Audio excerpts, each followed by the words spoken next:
ಎಲ್ಲರಿಗೂ ನಮಸ್ಕಾರ. ನಮ್ಮ ಕಲಾಸ್ ಕರಾವಳಿ ಕಿಚನ್ಗೆ ನಿಮ್ಮೆಲ್ಲರಿಗೂ ಸ್ವಾಗತ. ನಾವಿವತ್ತು ಕರಿಬೇವಿನ ಚಟ್ನಿ ಪುಡಿಯನ್ನ ಮಾಡ್ತಿದೀವಿ. ಇದನ್ನ ಹೇಗೆ ಮಾಡ್ಬೋದು ಅಂತ ನೋಡೋಣ ಬನ್ನಿ.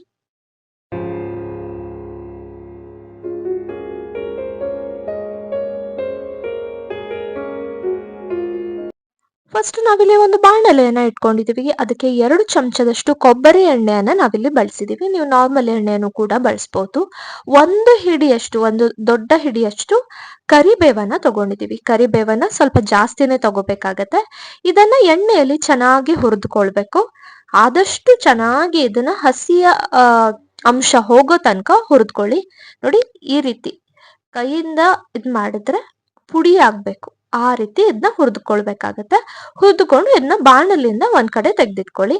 ಅದೇ ಬಾಣಲೆಗೆ ನಾವು ಕೊಬ್ಬರಿ ತುರಿಯನ್ನ ಹಾಕೊಂಡಿದೀವಿ. ಕೊಬ್ಬರಿ ತುರಿಯನ್ನ ಹುರಿದುಕೊಳ್ಬೇಕಾಗತ್ತೆ. ಇಲ್ಲಾಂದ್ರೆ ಚಟ್ನಿ ಪುಡಿ ಬೇಗ ಹಾಳಾಗತ್ತೆ.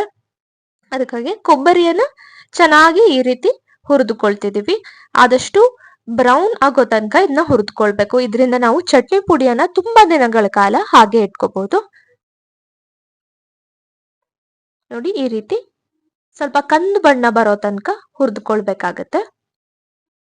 ಈಗ ಇದನ್ನು ಕೂಡ ನಾವು ತೆಗೆದಿಟ್ಕೊಳ್ತಿದೀವಿ. ನಂತರ ಬಾಣಲೆಗೆ 1 ಸ್ಪೂನ್ ನಷ್ಟು ಎಣ್ಣೆಯನ್ನ ಹಾಕೊಂಡಿದ್ವಿ. ಇದಕ್ಕೆ ಒಣಮೆಣಸಿನಕಾಯಿಯನ್ನ ಹಾಕೊಂಡಿದೀವಿ. 7ರಿಂದ 8 ಒಣಮೆಣಸಿನಕಾಯಿಯನ್ನ ಹಾಕೊಂಡಿದೀವಿ. ಒಣಮೆಣಸಿನಕಾಯಿಯನ್ನ ಚೆನ್ನಾಗಿ ಎಣ್ಣೆಯಲ್ಲಿ ಹುರಿದುಕೊಳ್ಬೇಕಾಗತ್ತೆ. ಈ ರೀತಿಯನ್ನ ಚೆನ್ನಾಗಿ ಎಣ್ಣೆಯಲ್ಲಿ ಹುರಿದುಕೊಳ್ಳಿ.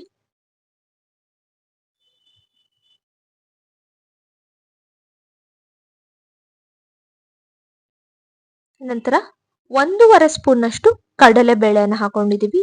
1 ಸ್ಪೂನ್ ನಷ್ಟು ಉದ್ದಿನ ಬೇಳೆಯನ್ನ ಹಾಕೊಂಡಿದೀವಿ.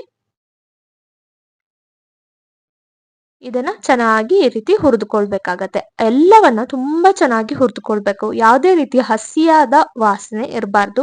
ಇದರಿಂದ ಚಟ್ನಿ ಪುಡಿ ಬೇಗ ಹಾಳಾಗತ್ತೆ. ಅದಕ್ಕಾಗಿ ಆದಷ್ಟು ಚೆನ್ನಾಗಿ ಹುರಿದುಕೊಳ್ಳಿ. ನಂತರ 1 ಸ್ಪೂನ್ ನಷ್ಟು ಕೊತ್ತಂಬರಿ ಕಾಳನ್ನ ಹಾಕೊಂಡಿದೀವಿ. ಒಂದು ಚಿಕ್ಕ ಗಾತ್ರದ ಹುಣಸೆ ಹಣ್ಣನ್ನ ಹಾಕೊಂಡಿದೀವಿ. ಇದೆಲ್ಲವನ್ನ ಚೆನ್ನಾಗಿ ಹುರಿದುಕೊಳ್ತಿದ್ವಿ. ಈ ರೀತಿ ಇದನ್ನ ಚೆನ್ನಾಗಿ ಹುರಿದುಕೊಳ್ಬೇಕು. ನಂತರ 1 ಸ್ಪೂನ್ ನಷ್ಟು ಎಳ್ಳನ್ನ ಹಾಕೊಂಡಿದೀವಿ. ಹಾಗೆ ಸ್ವಲ್ಪ ಇಂಗನ್ನು ಕೂಡ ಹಾಕೊಂಡಿದೀವಿ. ಇದನ್ನು ಕೂಡ ಈ ರೀತಿ ಚೆನ್ನಾಗಿ ಹುರಿದುಕೊಳ್ತಿದೀವಿ.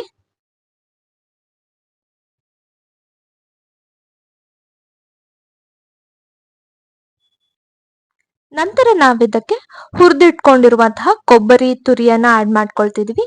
ಹಾಗೆ ಈ ಕರಿಬೇವನ್ನೇನು ಹುರಿದುಕೊಂಡಿಟ್ಕೊಂಡಿದ್ವೋ ಅದನ್ನು ಕೂಡ ಆಡ್ ಮಾಡ್ಕೊಂತಿದೀವಿ. ಇದನ್ನ ಒಂದ್ಸತಿ ಈ ರೀತಿ ಚೆನ್ನಾಗಿ ಮಿಕ್ಸ್ ಮಾಡ್ಕೊಳ್ಬೇಕಾಗತ್ತೆ.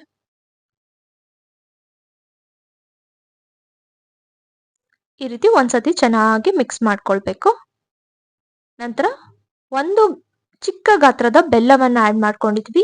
ಹಾಗೆ ರುಚಿಗೆ ತಕ್ಕಷ್ಟು ಉಪ್ಪನ್ನ ಸೇರಿಸಿ ಇದನ್ನ ಪುಡಿ ಮಾಡ್ಕೋಬೇಕಾಗತ್ತೆ. ಪುಡಿ ಮಾಡ್ಕೋಬೇಕಾದ್ರೆ ಒಂದು ನೆನ್ಪಿಟ್ಕೋಬೇಕಾಗಿರೋದೇನಂದ್ರೆ ಇದನ್ನ ಪೂರ್ತಿಯಾಗಿ ಒಂದೇ ಸತಿ ಪುಡಿ ಮಾಡಬಾರ್ದು. ಮಿಕ್ಸರ್ನ ಆನ್ ಆಫ್ ಮಾಡ್ತಾ ಮಾಡ್ತಾ ಇದನ್ನ ಪುಡಿ ಮಾಡ್ಕೋಬೇಕಾಗತ್ತೆ. ನಿಮ್ಗೆಲ್ಲರಿಗೂ ಗೊತ್ತಿರೋ ಹಾಗೆ ಚಟ್ನಿ ಪುಡಿ ಒಂದೇ ಸತಿ ನಾವು ಪುಡಿ ಮಾಡ್ಕೊಂಡ್ರೆ ಎಣ್ಣೆ ಅಂಶ ಎಲ್ಲ ಹೊರಗಡೆ ಬಿಡುತ್ತೆ. ಹಾಗೆ ಚಟ್ನಿ ಪುಡಿ ಕೂಡ ಬೇಗ ಹಾಳಾಗತ್ತೆ. ಈ ವಿಡಿಯೋ ನಿಮ್ಗೆ ಇಷ್ಟ ಆಗಿದೆ ಅಂತ ಅನ್ಕೋತೀವಿ. Once again thanks for watching the video.